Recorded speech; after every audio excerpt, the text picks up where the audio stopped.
जय हिंद दोस्तों। Top 50 study YouTube channel में मैं अमित शास्त्री आप सभी का स्वागत करता हूं। दोस्तों लेकर के आ गए हैं संस्कृत का एक बहुत ही महत्वपूर्ण वीडियो, जिसमें आपको 30 प्रश्न में से देखते हैं आपकी कितनी तैयारी संस्कृत की है। इस वीडियो को देख करके आपको लग जाएगा, क्योंकि पेपर में से ही हमने बिल्कुल प्रश्न उठाए हैं। ऐसे ही प्रश्न आपके टेट एग्जाम में पूछे जाएंगे। तो अब आप देख लीजिए कि जब पेपर देने बैठेंगे तो 30 में से आपके कितने नंबर आते हैं। चलिए आप भी उत्तर बताना, हम भी उत्तर बताएंगे। पहले भी ऐसे वीडियो लाए हैं, आप चैनल की प्लेलिस्ट में जाकर के जो संस्कृत व्याकरण टेस्ट है वो देख सकते हैं। व्याकरण पूरी ट्रिक के साथ पढ़ाई है उसको भी देख सकते हैं। तो चलिए शुरुआत करते हैं दोस्तों, तैयार हो जाइए। तल्लया का संधि विग्रह है। तल्लया का संधि विग्रह क्या हो जाएगा, जल्दी से कमेंट कर दें। तो तल्लया में आपको बता दें कि यहाँ पर व्यंजन संधि है। हमने संधि पूरी ट्रिक से पढ़ाई है, प्लेलिस्ट में जाके देख सकते हैं। क्यों है, क्योंकि इसका संधि विच्छेद हो जाएगा तत् धल लया, प्लस के इस तरफ ता हलंत है मतलब व्यंजन है, और लया ता का हो जाएगा ला, तो इससे मिलकर के बन जाएगा तल्लया। ये जो प्रश्न है कई बार पूछा गया है, वेरी वेरी आईएमपी। नमः, स्वस्ति, स्वाहा, स्वधा, अलम और बसठ, इन शब्दों के योग में कौन सी विभक्ति होती है? जल्दी से बता दें। नमः, स्वस्ति, स्वाहा, स्वधा, अलम, बसठ, इनके योग में कौन सी विभक्ति होती है? तो जब भी आपने देखा होगा क्या बोलते हैं, देवाय नमः, शिवाय नमः, मतलब चतुर्थी विभक्ति का यहाँ पर प्रयोग होता है। तो नमः, स्वस्ति, स्वाहा, वषड, अलम, इन सब के योग में कौन सी विभक्ति लगती है? चतुर्थी। से महावीराय नमः, ऐसे हर भगवान के साथ क्या लगती है? चतुर्थी का प्रयोग होता है नमः के साथ। आगे देखते हैं, अनुनासिक वर्णों का उच्चारण होता है। अनुनासिक वर्णों का उच्चारण स्थान क्या है, इससे संबंधित प्रश्न है। आज आपको पता चल जाएगा आपकी कितनी तैयारी, आप कितने बनते। कमेंट में दोस्तों जरूर लिख करके बताना कि सर हमसे 26 बने, हमसे 27 बने, हमसे 20 बने। और जहाँ पर आपको कमजोरी फील हो तो चैनल की प्लेलिस्ट में जाना और संस्कृत के वीडियो देख लेना। उसके बाद आप दोबारा टेस्ट लगाएंगे तो आपका लेवल कुछ अलग होगा। अनुनासिक वर्णों का उच्चारण स्थान होता है, तो आपको बता दें अनुनासिक वर्णों का उच्चारण मुख और नासिका से। किससे होता है? मुख और नासिका से। हाँ, जल्दी जल्दी कमेंट करते जाएं। कुछ मित्र बहुत अच्छे कमेंट में उत्तर देते हैं, उनकी तैयारी देख करके बड़ी खुशी होती है। अहिंसा परमो धर्मः, यह वाक्य लिखा गया है, कहाँ से लिया गया है? सॉरी, लिया गया है। कहाँ से लिया गया है? अहिंसा परमो धर्म, यह वाक्य। हाँ जी, कौन पहले कमेंट में उत्तर बताता है सही? हाँ बिल्कुल, जल्दी से बता दीजिए। तो यह वाक्य जो है वह लिया गया है महाभारत से। कहाँ से लिया गया है? महाभारत से यह वाक्य लिया गया है। और वास्तव में ये बिल्कुल सत्य है कि जहाँ पर अहिंसा है, करुणा, दया है, वही परम धर्म है। इसके अलावा हिंसा में कोई धर्म नहीं है। स्त्रीलिंग मातृ शब्द का द्वितीय विभक्ति बहुवचन रूप है। शब्द रूप संबंधी आ गए हैं। स्त्रीलिंग में मातृ शब्द की द्वितीय विभक्ति बहुवचन में क्या रूप बनता है? जल्दी से रूप लगा लीजिए दोस्तों। ये सब जितने क्वेश्चन हैं इन सबको हम विस्तार से ट्रिक के साथ पढ़ा चुके हैं। आप तो वैसे तो आप हमारे सब्सक्राइबर होंगे ही, उम्मीद है, क्योंकि आप यदि संस्कृत की तैयारी कर रहे हो तो हमारे चैनल तो आपको बेस्ट लगेगा, क्योंकि इतनी मेहनत करके हम आप तक वीडियो लाते हैं। तो आप सब्सक्राइब तो कर ही लिया होगा, इस वीडियो को लाइक और करना, और प्ले लिस्ट में जा करके शब्द रूप इत्यादि देख लेना। तो हाँ बिल्कुल सही कमेंट में उत्तर दे रहे हैं। इसका उत्तर हो जाएगा मातृ ही। क्या बनेगा? मातृ ही। आगे, अस्मद सर्वनाम का षष्ठी विभक्ति बहुवचन रूप है। अस्मद, ठीक है, अस्मद उस्मद के रूप बहुत जरूरी होते हैं संस्कृत में। ये सर्वनाम के रूप है, तो षष्ठी विभक्ति बहुवचन में बनता है इसमें अस्माकम। क्या बनता है? अस्माकम।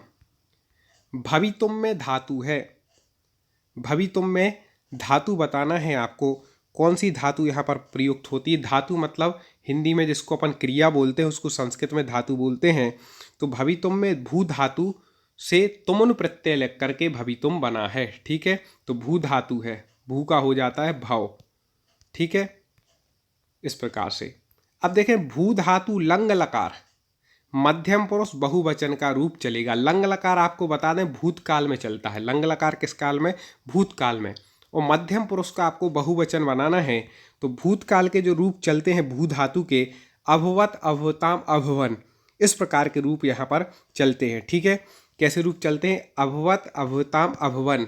ठीक है, अभवा, अभवतम, फिर मध्यम पुरुष बहुवचन में बनेगा अभवत, तो ये बन जाएगा। ठीक है, ठीक है। अभवत, अभवताम, अभवन, अभवा, अभवतम, अभवत, अभम, अभाव, अभवाम। इस प्रकार से इसके रूप चलते हैं, आप तो याद कर लेना। दा धातु लट लकार प्रथम पुरुष बहुवचन का रूप होगा। अब दा धातु का लट लकार वर्तमान काल में प्रयुक्त होता है प्रथम पुरुष बहुवचन, ठीक है, तो आसानी से इसका आप बता सकते हैं। तो इसका हो जाएगा ददती, ठीक है। क्या बन जाएगा? दा धातु से ददती बन जाएगा बहुवचन, प्रथम पुरुष बहुवचन। कंफ्यूज नहीं होना, ये आईएमपी समझ लेना, दा धातु का कई बार पूछा गया है। आगे है विद्या अमृत अमृतम सुनते, यह वाक्य लिया गया है। यह वाक्य कहाँ से लिया गया है जल्दी से बता दे। तो यह वाक्य जो लिया गया है वह ईशावास्योपनिषद से। कहाँ से लिया गया है? ईशावास्योपनिषद से।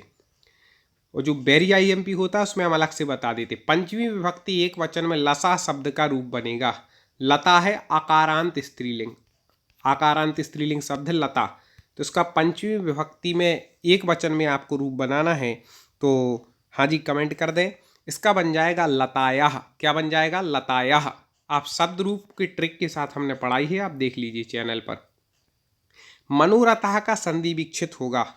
मनोरथा का संधि विग्रह बताना है तो आपको सबसे पहले तो यहाँ पर संधि पहचाननी है कि भाई कौन सी संधि हो जाएगी। तो आपको बता दें कि इसमें जो है विसर्ग संधि हो जाती है। तो यहाँ पर इसके दो प्रकार से बनते, एक तो मनहा प्लस रता और एक मनस प्लस रता। तो मनस प्लस रता इसका ये विग्रह हो जाएगा। मनोरथा का दोनों प्रकार से विग्रह आता है, जो ऑप्शन में दिया आप लगा सकते हैं। वारी शब्द का सप्तमी एक वचन रूप है वारी, ठीक है। वारी वारिणी वारिणी, वारी वारिणी वारिणी, ऐसे रूप चलते हैं इसके। तो सप्तमी एक वचन का आपको रूप बताना है तो दोस्तों आपको बता दें कि वारिणी क्या बन जाएगा? वारिणी सप्तमी एक वचन इसमें बन जाएगा। चटकऊ में कौन सा समास, देख ले आप पे कितने क्वेश्चन बन रहे हैं और कितनी अभी तैयारी करनी है। अभी आगे और देखें सब प्रकार के प्रश्न है। चटकऊ में कौन सा समास है? चटकऊ जल्दी से बता दें। समास का वीडियो तो आप हजारों लोगों ने हमारा देखा है, तो हमें तो उम्मीद है इसकी तो हमने ट्रिक से बताई थी, बन जाएगा। तो चटकऊ में जो समास हो जाएगा वह आपको बता दें कि यहाँ पे द्वंद्व समास है। कौन सा समास है? द्वंद्व समास। किस वाक्य में क्रिया कर्म के अनुसार चलती है? क्रिया जो है वह कर्म के अनुसार हो जाएगी। किस वाक्य में हो जाएगी? मतलब यहाँ पर कर्म की प्रधानता बता रहे हैं तो भाई कौन सा वाक्य वह हो जाएगा? वह कर्मवाच्य हो जाएगा। जहाँ पर कर्म की प्रधानता हो, कर्मवाच्य कर्ता की प्रधानता हो, कर्तृवाच्य, और जहाँ पर ना कर्ता की प्रधानता हो ना कर्म की प्रधानता हो वहाँ पर भाववाच्य होता है। इस प्रकार से तीनों वाच्य है। तो यहाँ साफ साफ कह रहे हैं कि जहाँ कर्म के अनुसार क्रिया चल रही, मतलब कर्म यहाँ पर बड़ा है उसके अनुसार क्रिया हो रही, इसलिए कर्मवाच्य। यदि यहाँ प्रश्न आ जाता कि जहाँ पर कर्ता के अनुसार क्रिया हो तो कर्तृवाच्य हो जाता है। ऐसे प्रतिदिन पद में कौन सा समास है? अब देखें इसका जो समास विग्रह होता है वह होता है दिनम दिनम प्रति, ठीक है। इसका समास विग्रह होता है, यदि कभी पूछ ले। प्रति जो है एक क्या है? अव्यय है। तो जहाँ पर पूर्व पद अव्यय होता है और उसकी प्रधानता होती है वहाँ पर अव्ययी भाव समास होता है। व्याकरण से संबंधित संधि नहीं है। व्याकरण से संबंधित संधि नहीं है तो आप सबको पता है कि संधि के मुख्य रूप से यहाँ पे तीन भेद होते हैं, स्वर संधि, व्यंजन संधि, विसर्ग संधि। तो मुख्य संधि संधि नहीं है, ठीक है। संस्कृत में बाकी पूर्व रूप पर रूप संधियाँ होती हैं तो वो भी इन्हीं के अंतर्गत आ जाती हैं। पठिता में धातु प्रत्यय है। पठिता में कौन सी धातु है, कौन सा प्रत्यय लगा है? हाँ जी कमेंट करें। तो ये तो आप सब पहचान चुके होंगे कि पठ धातु है, ठीक है। ऐसे प्रत्यय कौन सा है? तहा दिया है तो ता प्रत्यय लग जाएगा। तो पठ धन ता, तो इससे क्या बन जाएगा? पठिता बन जाएगा। क्रिया से सीधा संबंध रखने वाले को कहते हैं, जो क्रिया से सीधा संबंध रखते हैं उन्हें क्या कहते हैं? जल्दी से बता दीजिए। तो क्रिया से जो सीधा संबंध रखते हैं वह कहलाते हैं, आपको बता दें, हाँ जी कारक कहलाते हैं। वो कौन कहलाते हैं? कारक। तस्मई में कौन सी विभक्ति है? ठीक है, तो तत् जो शब्द के रूप होते हैं उसके अनुसार यहाँ पर पूछा गया है। तस्मई में कौन सी विभक्ति हो जाएगी? जल्दी से बता दीजिए। तस्मई, हाँ जी कौन देगा पहले उत्तर? हाँ तो तस्मई बिल्कुल सही, चतुर्थी विभक्ति होती है। सुतेरिवार्थम स्मृतिर गच्छत प्रस्तुत श्लोकांश उद्धृत है। कहाँ से लिया गया? तो कठिन हो गया, कुछ कठिन लेवल के भी प्रश्न आ जाते हैं, कई बार सिलेबस के आउट भी एक दो प्रश्न आ जाते हैं, तो वहाँ लड़ नहीं सकते, अब वहाँ उत्तर देना पड़ेगा साहब। तो जल्दी से बता दें। तो युक्ति से संबंधित एकाध प्रश्न तो फंस ही जाता है हिंदी संस्कृत व्याकरण में। तो आपको ये बता दें, रघुवंश महाकाव्य से लिया गया है। और रघुवंश महाकाव्य किनकी रचना है? तो भाई कालिदास जी की रचना है। ठीक है। अच संधि किसे कहते हैं? तो आपको बता दें कि जब अच नाम आ जाए, अच संधि आ जाए, तो हिंदी में उसको समझना हो तो आप समझ लेना स्वर संधि। और जहाँ पर हल संधि आ जाए तो हिंदी में समझ लेना व्यंजन संधि। ठीक है। स्वर संधि को संस्कृत में अच संधि कहते हैं, व्यंजन संधि को हल संधि कहते हैं। तो अब कह रहे हैं अच संधि किसे कहते हैं? तो आपको अपने आप उत्तर मिल गया कि स्वर संधि को। हल किसे कहते हैं? व्यंजन को। ऐसे आगे देखें, बहुत महत्वपूर्ण प्रश्न आ रहा है, चोर भयम में समास है। तो आपको बता दें, चोरात भयम है, आपको ये पंचमी विभक्ति का सबसे फेमस उदाहरण है। ठीक है। चोर भयम, इसका विच्छेद करेंगे तो हो जाता है चोरात भयम। अब पंचमी आ गया तो पंचमी तत्पुरुष यहाँ पर हो जाएगा, तत्पुरुष हो जाएगा। और विस्तार से पूछा जाएगा तो पंचमी तत्पुरुष हो जाएगा। दोस्तों लाइक कर दें जरूर यदि प्रश्न अच्छे लग रहे हो तो। आगे, कौन सा वाक्य शुद्ध है? अभी वाक्य शुद्धि अनुवाद से संबंधित प्रश्न है, तो कौन सा वाक्य शुद्ध है जल्दी से बता दें। तो इनमें से जो वाक्य यहाँ पर दिए हैं इनमें हो जाएगा मह्यम ना रोचते मोदकम। चतुर्थी विभक्ति आती है, रुच्यार्थक जो धातुएं होती हैं उसमें, तो मह्यम क्या हो जाएगा? चतुर्थी। तो मह्यम ना रोचते मोदकम, मुझे लड्डू अच्छे नहीं लगते हैं। ठीक है। इस प्रकार से यहाँ पर हो जाएगा। अस्वात रामः आपतत, इस वाक्य में आए अस्वात पद में कौन सी विभक्ति है? जल्दी से बता दें। अस्वात रामः आपतत, इसमें जो अस्वात शब्द आया इसमें कौन सी विभक्ति है? तो इसमें जो विभक्ति है वह हो जाएगी पंचमी, क्योंकि पद अलग होने के अर्थ में हो रहा है आपतत अश्व से, और ता भी है तो जैसे होता है ना रामात। ठीक है। राम शब्द के हमने शब्द रूप पढ़ा है ना, तो ऐसे ही हो जाएगा अश्व के अस्वात, ऐसा बन जाएगा पंचमी एक वचन में। उपगंगम में समास है। समास तो बहुत अच्छे ट्रिक के साथ पढ़ाया है, प्ले लिस्ट है ना जो हमारी संस्कृत व्याकरण ट्रिक, उसमें सबसे पहला वीडियो यही है, देख लीजिएगा जरूर से, रिकमेंड कर रहा हूँ मैं। उपगंगम मतलब गंगाया समीपम। ठीक है। इसका क्या हो जाएगा? विच्छेद हो जाएगा, गंगाया समीपम। अब उप क्या है? एक अव्यय है, तो पूर्व पद जहाँ पर अव्यय होता है वहाँ पर कौन सा समास होता है? जल्दी से अब आप ही लोग लगा लीजिए कौन सा होता है? अव्ययी भाव समास होता है। ठीक है। इस प्रकार से। और नदी भी सूत्र से याद रखिएगा, नदी शब्द कोई आ जाए, जैसे आ जाए मान लो इसी की जगह आ जाता है, एक बहुत ज़रूरी बात बता रहे, यदि यहाँ लिखा होता पंचगंगम, पंचगंगम लिखा होता तो आप कौन सा समास लगा करके आते? बताइए। पंचगंगम कमेंट में कर दें कौन सा लगा करके आते।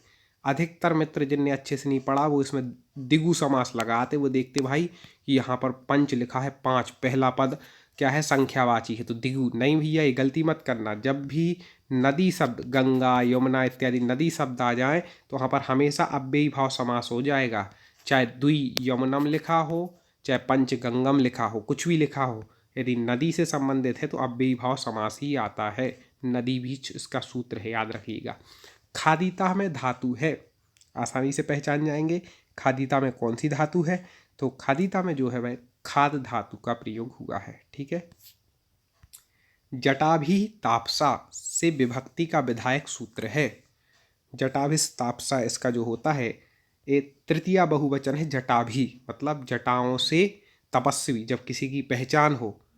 ठीक है। जैसे कहते अक्षणा काणा, आँख से काना, जटाभिस तापसा, इस प्रकार से सिरसा खलवाटा, ये सब उसके हैं, तृतीया के हैं। तो अब इसमें से आपको इसका विधायक सूत्र बताना है।